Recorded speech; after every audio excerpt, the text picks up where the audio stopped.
What's going on, guys? In this video we're going to see how to virtualize Kali Linux in Apple Silicon MacBook. Let's get started. Go ahead and open mac.getutm.app. This will be the virtualization software we're going to use. It is free, it's fast, so go ahead, hit download. Let's begin. I have already previously downloaded it. Then we're going to go to Kali Linux website and we will choose installer images, and then we're going to get the Apple Silicon ARM 64. So let's go ahead and hit download here as well. You can use straight download, torrent, and once you have those two downloaded, let's go ahead and install UTM. So we can go to the downloads folder and we will drag the UTM application into the applications folder.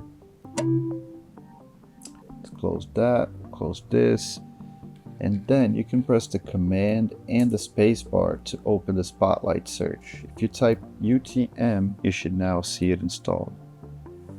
So let's go ahead and open it. We will hit open again. Then let's do create a new virtual machine. So like I said, I've already downloaded Kali Linux and I have it in my downloads folder. For this option, let's choose virtualize. Then we'll do Linux. Alright, so this will be personal to your machine. My MacBook is an M3 MacBook Air with 16 gigs of RAM, so I feel comfortable allocating 6 gigs of RAM. Seems pretty good to me. And for the CPU cores, we're gonna do 4. 4 seems like a good number. Then hit continue. Let's do use Apple virtualization, and then here we're gonna do boot from ISO image, and let's choose the image. There we go, first one. You can see Kali Linux 2026.1 installer. We'll hit continue. For the drive, okay, so we could do, let's do like 40. 40 seems like a good number as well. Shared directory path, we're gonna skip this one. For the name, I'm gonna choose Kali Linux. Then here you can review the options before hitting save. Done. Once we've saved it, let's go ahead and hit the play button to fire it up. Alright, so on the GNU grub screen, we're gonna hit install. I'm going with English here. You could choose whatever language you like. US, yep. American English, that's right. Alright, so here's where you can choose the host name. You could do whatever host name you like. We'll go with Kali. And domain name, we'll do Kali Linux. Full name for the server, let's just do Kali as well. Now we choose a passcode. There we go, retype it. Done. So my time zone is going to be Eastern.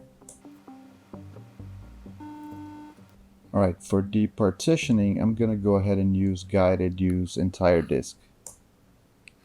And then for disk screen, let's go ahead and choose virtual disk 1, which is approximately the size we just picked on the screen earlier. And then let's go with all files in one partition. Alright, finish partitioning, write to disk. Write changes to disk, yep.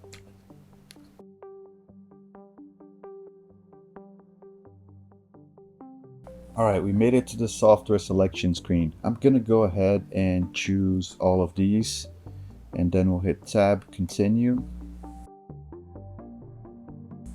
Okay, display manager, we're gonna go with GDM3. Alright, installation is complete. Let's go ahead and hit continue. And there we go, starting up for the first time. Let's hit enter. Boom, we're in. Kali is the username. So let's click on that, and I'm gonna type in my passcode here. And right away we can see that due to the resolution, things are just so tiny, so we need to fix that. Let's open the settings and let's find oh, I saw it. Where is it? Just seen it. Oh, here we go, settings. So let's open that and we'll go to display. Yeah, right here where it says scale, I'm gonna go ahead and hit 200, and we will keep these changes. And yeah guys, you can see this looks much better. So oof, this looks pretty clean now. Let me go ahead and open the browser to see if everything looks in the right proportions.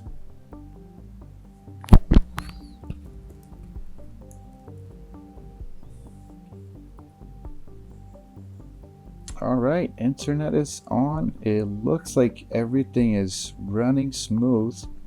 So that's gonna be the video for today. Short video, but pretty straight to the point. Hope you guys like this one, and I'll see you next time.